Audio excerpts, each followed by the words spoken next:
ചലച്ചിത്ര അക്കാദമി മുൻ ചെയർമാൻ പ്രേംകുമാർ ഉടൻ കോൺഗ്രസിലേക്ക്. വി.ഡി. സതീശൻ നയിക്കുന്ന പുതുയുഗ യാത്രയിൽ അംഗത്വം സ്വീകരിക്കാനാണ് നീക്കം.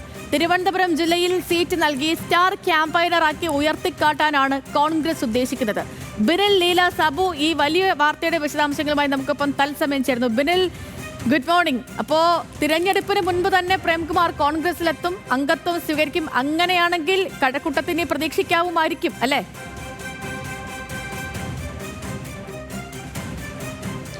സേതു, ഈ പുതുയുഗ യാത്ര തലസ്ഥാനത്തേക്ക് എത്തുമ്പോഴായിരിക്കും പ്രേംകുമാർ കോൺഗ്രസിലേക്ക് എത്തുക. മാർച്ച് 4-ാം തീയതിയാണ് തലസ്ഥാന ജില്ലയിലേക്ക് പുതുയുഗ യാത്ര എത്തുന്നത്.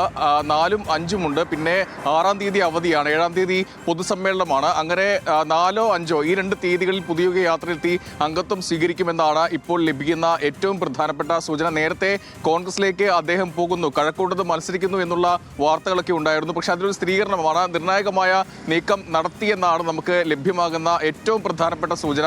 അദ്ദേഹം നേരത്തെ വി.ഡി. സതീശനുമായും കെ.സി. വേണുഗോപാലുമായും സംസാരിച്ചിരുന്നു, കെ.പി.സി.സി. പ്രസിഡന്റുമായും കഴിഞ്ഞ ദിവസം സംസാരിച്ചു എന്നാണ് അറിയാൻ കഴിയുന്നത്. പക്ഷേ കഴക്കൂട്ടത്ത് മത്സരിക്കാനുള്ള സാധ്യതയില്ല എന്നാണ് മനസ്സിലാക്കാൻ കഴിയുന്നത്. പ്രത്യേകിച്ച് സാമുദായിക സമവാക്യങ്ങൾക്ക് പരിഗണിക്കുമ്പോൾ അവിടെ അദ്ദേഹത്തിന് ഒരു ജയസാധ്യതയില്ല. അതുകൊണ്ട് മറ്റൊരു സീറ്റിലേക്കായിരിക്കും പരിഗണിക്കുക എന്നുള്ളതാണ് അറിയാൻ കഴിയുന്നത്. അങ്ങനെ പൂർണ്ണമായും ഒരു സ്ഥാനാർത്ഥിയാകാനുള്ള ആ രീതിയിൽ ചർച്ച നടന്നിട്ടില്ല. കോൺഗ്രസ് ഇപ്പോൾ അവരുടെ സ്ഥാനാർത്ഥി പട്ടികയൊക്കെ ചർച്ച ചെയ്തതേ ഉള്ളൂ. അങ്ങനെ ഒരു പരിഗണന ഉണ്ടെങ്കിൽ മാത്രമാണ് അദ്ദേഹത്തിന് തലസ്ഥാനത്ത് സീറ്റ് ലഭിക്കുക. അത് കഴക്കൂട്ടമായിരിക്കില്ല. ഒരുപക്ഷെ സീറ്റ് നൽകുകയാണെങ്കിൽ അത് അരുവിക്കരയായിരിക്കും. പക്ഷേ അതിൽ പൂർണ്ണമായ ഒരു തീരുമാനം ഇതുവരെയും ഉണ്ടായില്ല. പക്ഷേ ഒരു കാര്യം ഉറപ്പാണ്, പ്രേംകുമാർ CPM-മായി സർക്കാരുമായി ഇടഞ്ഞു നിൽക്കുന്ന പ്രേംകുമാർ കോൺഗ്രസിലേക്ക് പോവുകയാണ് എന്നാണ് നമുക്ക് അറിയാൻ കഴിയും. നേരത്തെ അദ്ദേഹത്തിന്റെ പ്രതികരണമൊക്കെ ഇക്കാര്യത്തിൽ വന്നതാണ്. കോൺഗ്രസിലേക്ക് പോകുമോ എന്ന ചോദ്യത്തിന് ഇല്ല എന്ന മറുപടി അദ്ദേഹം നൽകിയിട്ടില്ല. പക്ഷേ അപ്പോൾ നൽകിയ ഒരു മറുപടി കുടുംബം കോൺഗ്രസ് ആണ്, കോൺഗ്രസ് പാരമ്പര്യമുണ്ട്, മാത്രമല്ല കോളേജിൽ പഠിക്കുമ്പോൾ ആർട്സ് സെക്രട്ടറിയായി മത്സരിച്ചത് അത് KSU-കാരനായിട്ടാണ് അന്ന് മത്സരിച്ചെന്ന മറുപടിയാണ്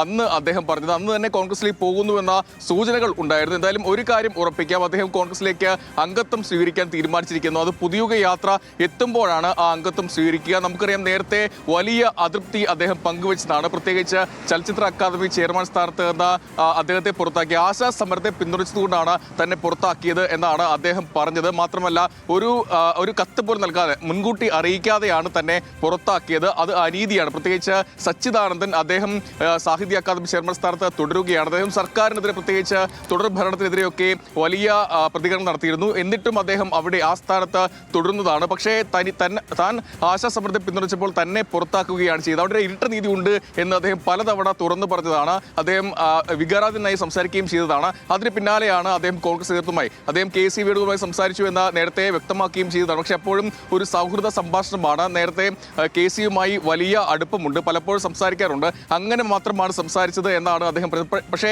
അപ്പോൾ അങ്ങനെ സംസാരിക്കുമ്പോൾ പോലും ഇപ്പോഴുണ്ടായ എന്താണ് ഇപ്പോഴുടെ വിഷമത്തിന് കാരണമെന്ന് കേസ് ചോദിക്കുകയും അത് താൻ പറയുകയും ചെയ്തു എന്ന് അദ്ദേഹം പറഞ്ഞതാണ്. എന്തായാലും ഒരു കാര്യം ഉറപ്പിക്കാം, പുതുയുഗ യാത്ര ഇവിടെ തലസ്ഥാനത്തേക്ക് എത്തുമ്പോൾ അദ്ദേഹം അംഗത്വം സ്വീകരിക്കാനുള്ള തയ്യാറെടുപ്പിലാണ്. അങ്ങനെ തീരുമാനം അദ്ദേഹം എടുത്തിട്ടുണ്ട്, കോൺഗ്രസുമായി സംസാരിച്ചിട്ടുണ്ട്. എന്തായാലും സ്ഥാനാർത്ഥിയാകുമോ എന്നുള്ളതാണ് ഇനി നമുക്ക് അറിയേണ്ട ഒരു കാര്യം. സേതു.